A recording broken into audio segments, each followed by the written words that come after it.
Tom Hanks reveals his worst movies. Isn't Tom Hanks the finest actor on the planet? He's appeared in a slew of films, and while the majority of them are excellent, he's also appeared in a couple that are truly rather poor. Tom Hanks is one of the most well-liked actors in the world. The fact that Tom Hanks appears to be a really kind person, in addition to being one of the finest performers of his time, makes it much simpler to admire his work. Even though he began his career in the realm of sitcoms and comedies, Hanks rapidly established himself as an extraordinarily dramatic actor as well, seamlessly transitioning between the two genres throughout his whole career. As a collaborator with some of the world's top directors, Hanks has contributed to telling some of the best and most famous cinematic storylines in recent memory. However, he does have a few misfires in his career, just like every other actor. Hello everyone and welcome to another video on our channel. In today's video, we'll be discussing that Tom Hanks revealed his worst movies. Yeah, you heard it right. So let's get started with our video. No one would argue that Tom Hanks is a brilliant actor, and he is unquestionably one of the finest in the world. Besides continuing to delight as Mr. Rogers, the two-time Academy Award winner has appeared in westerns and will make an appearance in a Borat sequel. Finch felt the same way. However, Hanks will be the first to admit that not all of the films he has directed have been flawless. Sir Tom.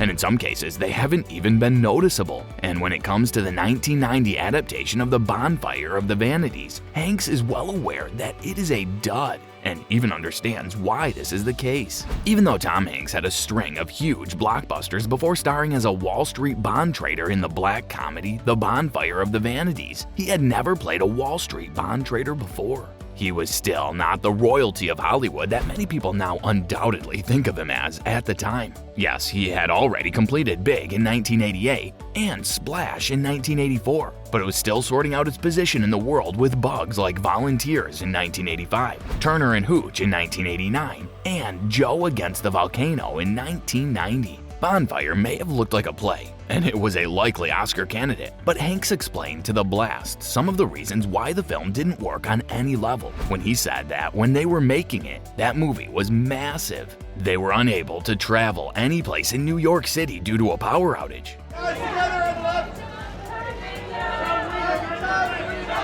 It was something that everyone was talking about. Everyone, including him, was completely incorrect. Brian De Palma was more interested in iconography than he was in cinema. He is the most uncompromising filmmaker you will ever encounter, in both the good and the terrible aspects of his work. This is the same individual that created Scarface. As a result, his point of view was only one among many. One of the issues you're dealing with is the Bonfire of the Vanities. It is a fact that the original work, written by famed novelist Tom Wolfe, became an instant hit and had a significant impact on the cultural landscape. Even though it was always going to be a challenge, Tom Hanks easily concedes that he wasn't cast in the role of Sherman McCoy, a self-proclaimed master of the universe on Wall Street, whose life is thrown into disarray after being involved in a hit-and-run accident.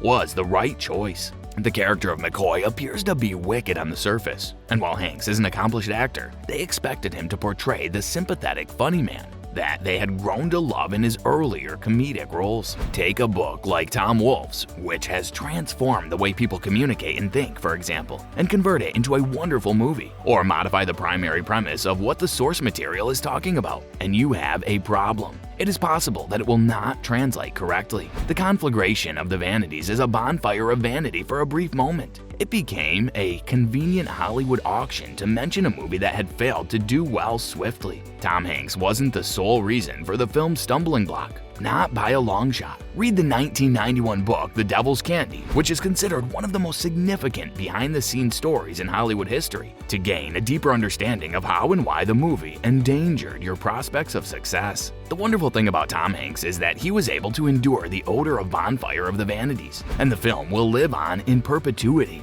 as a reminder that no Hollywood performer is entirely impenetrable and impervious to making mistakes. Well, that's all for today's video. Tell us in the comment section what you thought of this one.